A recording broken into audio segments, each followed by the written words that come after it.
अस्सलाम वालेकुम नाज़रीन, सराबर कदाब से मुखातिब है। कुछ आंतरिक खबरें हैं आपके सामने रख देते हैं। पाकिस्तान के प्राइम टेलीविजन और पाकिस्तान के सोशल मीडिया पर बाकायदा से वीलॉग हो रहे हैं, सोशल मीडिया पर ये खबरें शेयर हो रही हैं, बल्कि गुफ्तगू शुरू हो गई है। और ये गुफ्तगू है मार्शल लॉ के हवाले से कि पाकिस्तान में मार्शल लॉ ना लगाया जाए। अगर मार्शल लॉ लगा तो ये हो जाएगा, अगर ना लगा तो ये हो जाएगा। यानी ये बड़ी बात है कि अभी भी बात कर रहे हैं कि मार्शल लॉ लगा या मार्शल लॉ लगना चाहिए, इसके हवाले से बातचीत हो रही है। फिर नाज़रीन, कुछ और भी खबरें जो हमारे सामने आ रही हैं, लेकिन एक बात बड़ी क्लियर है, जब से इमरान खान साहब को हटाया गया था, पाकिस्तान हमारी आंखों के सामने नीचे जाता जा रहा है, बिल्कुल पस्ती की तरफ ये मुल्क जाता जा रहा है। और खौफनाक किस्म की डैमेज है जो हर तरफ नजर आ रही है। सिर्फ दहशतगर्दी की मद में नहीं, बल्कि सोशल फैब्रिक इस मुल्क का खत्म हो गया है। यूनिटी इस मुल्क के अंदर बाकायदा से सबोटाज होते हुए नजर आ रही है। लोग स्कैटर्ड हैं, बिखरे हुए हैं, गुस्से में हैं, बेचैनी है। यानी ऐसी ऐसी खबरें आ रही हैं, आप अंदाजा लगाइए। अभी की खबर है, ये चंद घंटे पहले की, कि मोटरवे M1 के संजानी इंटरचेंज के करीब नामालूम शरपसंदों की मोटरवे पुलिस की गाड़ी पर अचानक फायरिंग से एक अहलकार जख्मी, गाड़ी आग लगने से मुकम्मल तौर पर तबाह हो गई है। उसके बाद दूसरी खबर देखें, एक तरफ अरकान पार्लियामेंट की तनख्वाहों में तकरीबन 300% इजाफा कर लिया गया है। दूसरी तरफ कौमी असम्बली के अखराजात में कमी के लिए 200 से जाहिद मुलाजमीन नौकरी से बरतरफ कर दिए गए। 230 बताया जा रहा है कि तादाद है कि कौमी असम्बली के मुलाजमीन, और ये वो मुलाजमीन है जिनका ताल्लुक मुझसे और आपसे था। पाकिस्तान की लोअर मिडिल क्लास, पाकिस्तान की मिडिल क्लास, जिनकी वो तनख्वाह लेते थे, घर चलता था। लेकिन पाकिस्तान के जो MNAs हैं, मेंबर ऑफ पार्लियामेंट हैं, उनकी तनख्वाहों को 300-500% बढ़ाने के लिए 200 मुलाजमीन का गला घोटा गया है। यानी अंदाजा लगा लें कि या तो खंबे पहुंचे हैं या तो फिर जाली पार्लियामेंटेरियंस असेंबली के अंदर पहुंचे हैं, लेकिन 200 लोगों को उन्होंने खुद फारिग करवा दिया है। यानी जो इस नारे के साथ या दावे के साथ या ऐलान के साथ असेंबली में गए थे कि हम आपको नौकरियां देंगे, हम आपके हालात बेहतर करेंगे, तो 200 बंदा उन्होंने निकलवा दिया है। और ये 200 बंदा वो है, आम लोग थे, बिल्कुल आम लोग। बड़ी सिफारिशें करवा करवा कर, नाक रगड़ रगड़ कर, एक बड़ा लंबा एक इंटर्नशिप वाला टाइम निकाल कर इन्हें नौकरियां मिली थी, लेकिन इन्हें निकाल दिया गया है। और उसकी वजह यह कि जो अरकान पार्लियामेंट है उनकी 300%, यानी हमारा MNA गरीब है। अब किसी एक MNA को, मेंबर कौमी असेंबली को उठाकर देख लें, एक दो शायद आपको इक्का दुक्का मिल जाए, या शायद वो भी नहीं मिलेंगे। बाकी सारे अरबपति हैं, करोड़पति हैं इनके पास। यानी इनकी गाड़ियां देखें तो 3-3, 4-4 करोड़ की इनकी गाड़ी होती है। लेकिन ये ऐसे गरीब हैं। असल में इस मुल्क के अंदर ना पेट खुले हुए हैं, मैदे खुले हुए हैं। इस मुल्क के अंदर खाई जाओ, यानी जो जितना खा सकता है, जिसके हाथ में जितना आता है। मीडिया को ही देख लें जनाब, लगातार वो खाया जा रहा है। नाज़रीन, मैं देख रहा था, विक्रांत गुप्ता पाकिस्तान में इंडियन साफी, उन्होंने एक इंटरव्यू दिया है, और दुबई के अंदर ये उनका इंटरव्यू है। उन्होंने कहा जनाब कि ये क्रिकेट का कोलैप्स नहीं है। उन्होंने कहा कि अगर आपने किसी भी मुल्क की इकोनॉमी को, पॉलिटिक्स को, इस्तेकाम को देखना है, तो आप उसकी रिफ्लेक्शन ग्राउंड के अंदर देखते हैं, आप उनके एम्बेसडर्स के अंदर देखते हैं। तो विक्रांत गुप्ता बड़ी ठीक बात कर रहा है कि उन्होंने कहा पाकिस्तानी क्रिकेट टीम का जो मोराल गिरा हुआ है, टीम के अंदर जो करप्शन, धड़ेबाजी और ये सब चीजें नजर आ रही है, असल में रिफ्लेक्शन हमारी इकोनॉमी की, हमारी सोच की, हमारी फिक्र की। और पाकिस्तान के अंदर जिस तरह के हालात बने हुए हैं, ये उनकी। अंदाजा लगा लें, पाकिस्तान के अंदर अब जो तस्वीरें बाकायदे से जारी हो रही हैं, ये तकरीबन 6-6-12, 18, 6-24 और ये तकरीबन 30 से 35 साफी हैं, जर्नलिस्ट हैं, जिन्हें नौकरियों से बरतरफ किया गया। इन सबको आप जानते हैं। अरशद शरीफ साहब, इन्हें शहीद कर दिया गया। इमरान रियाज खान साहब, कितना वल्नरेबल किया गया। डॉक्टर मोहित पीरजादा, मुल्क से भागना पड़ा उन्हें। आफ्ताब इकबाल साहब, मुल्क छोड़ना पड़ा। औरिया मकबूल जान साहब, 2 दफा उठाया गया, गायब किया गया। हारून रशीद साहब, दानिश्वर, शाहिद असलम साहब, again prominent investigative journalist. Wajad Saeed Khan, इसे तो पाकिस्तान में नहीं आने दिया जाता। बैरिस्टर एहतिशाम समी इब्राहिम साहब, आपके सामने मिसाल है, मुल्क से बाहर नहीं जाने दिया जाता। आरिफ अमीद भट्टी साहब, अगेन इन्हें बाहर नहीं जाने दिया जाता। साबिर शाकिर साहब, मुल्क से निकाल दिया गया इन्हें। साद रसूल साहब, हाईली इंटेलेक्चुअल बंदा, उसे भी नौकरी से, STV से साइडलाइन कर दिया गया। Jameel Farooqui, prominent journalist, sideline है। जुबैर अली खान साहब, हालिया इन्हें निकाला गया है। समीना पाशा साहबा, सिद्दीक जान, उस्मान गाजी, मजहर बरलास साहब, ये नजमुल हसन साहब, हरमीत सिंह साहब, सरदार, जिसे हम कहते रहे, बेचते रहे जी। और देखे जी, और फलाना बंदा आ गया, डिप्लोमेट्स आ गए, सरदार जी अच्छो, और सरदार जी दी पग तको, और जी हम बड़ा इंक्लूसिव किस्म का मुआशरा है, डाइवर्सिटी देखें, हमारा सरदार नेशनल डिस्कोर्स का हिस्सा है, हमारा सरदार प्राइम टेलीविजन कमेंट्री कर रहा है और बातचीत कर रहा है, उस बेचारे की नौकरी छीन लो और उसे वल्नरेबल कर किया गया। Ismail Kasim, again a very prominent journalist. Mughees Ali, Shakir Awan साहब, काशिफ अब्बासी, हालिया मिसाल है।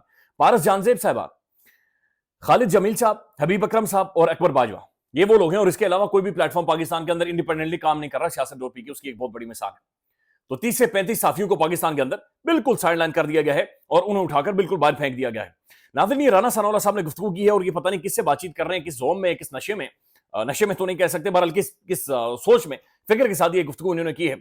इन्होंने कहा कि जनाब, अगर 12 अक्टूबर मुसल्लत ना हुआ, 12 अक्टूबर वो जब मार्शल लॉ जनरल मुशर्रफ ने लगाया था पाकिस्तान के अंदर, और वो विजुअल्स आज भी मौजूद हैं जिस तरीके से पीटीवी की बिल्डिंग और असेंबली वो सब कुछ फलांगा गया था और इन्हें गिरफ्तार किया गया था।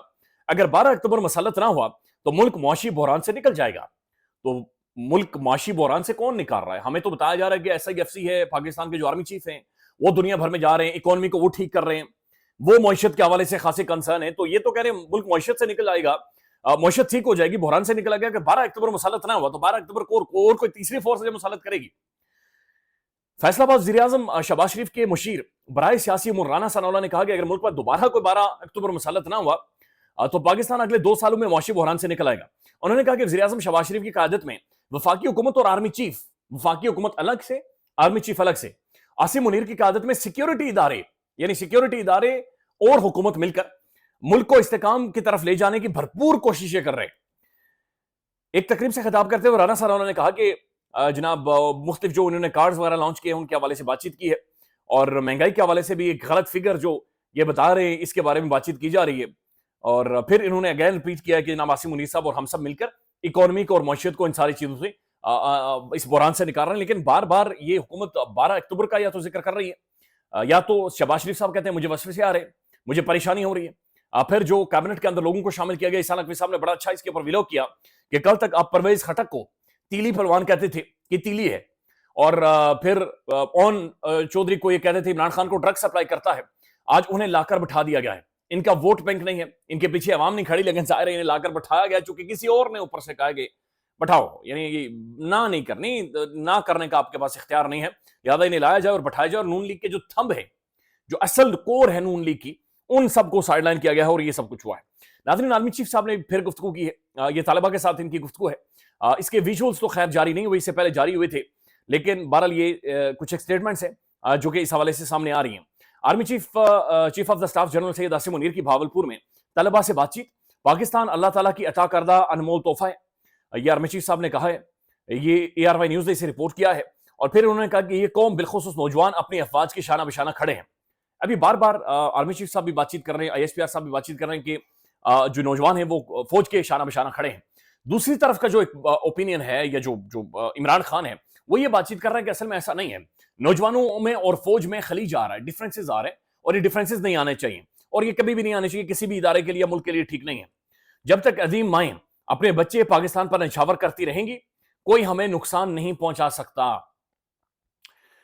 यह आर्मी चीफ साहब ने कहा कि अजीम माएं अपने बच्चे पाकिस्तान पर निछावर करती रहेंगी जब तक कौम खुसूसन नौजवान पाकिस्तानी अफवाज के शाना बिशाना खड़े।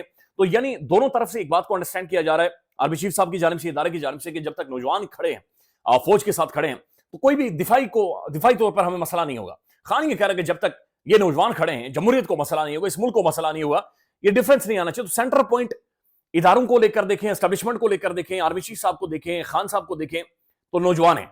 तो मेरे ख्याल में एक सर्वे करवा दें, एक रेफरेंडम करवा दें, एक फ्री इलेक्शन करवा दें जो कि सिर्फ नौजवानों पर हो, 60-70% नौजवान आप कह दें कि जनाब 35 साल तक जो नौजवान है वो इसके ऊपर वोट दे दें, और फिर पता चल जाएगा कि इन हालात के बारे में नौजवान क्या समझते हैं या क्या बयान करना चाहते हैं, या नौजवान कैसा महसूस कर रहे हैं। ये जरूरी है, ये होना चाहिए। लेकिन कहीं ना कहीं से तो हमने चीजों को जोड़ना है और एक ऑर्डर के अंदर लेकर आना है। तो उसका वाहिद तरीका या तो इंतखाबात है, या तो इलेक्शंस है, या फिर ऐसा कोई रेफरेंडम है, या ऐसा कोई सर्वे है। इंडिया ने अपना मैच जीता है जी न्यूजीलैंड के खिलाफ, लेकिन भांडा मार रही है इंडिया, मुकम्मल तौर पर एक ही वेन्यू के ऊपर खेल रही है।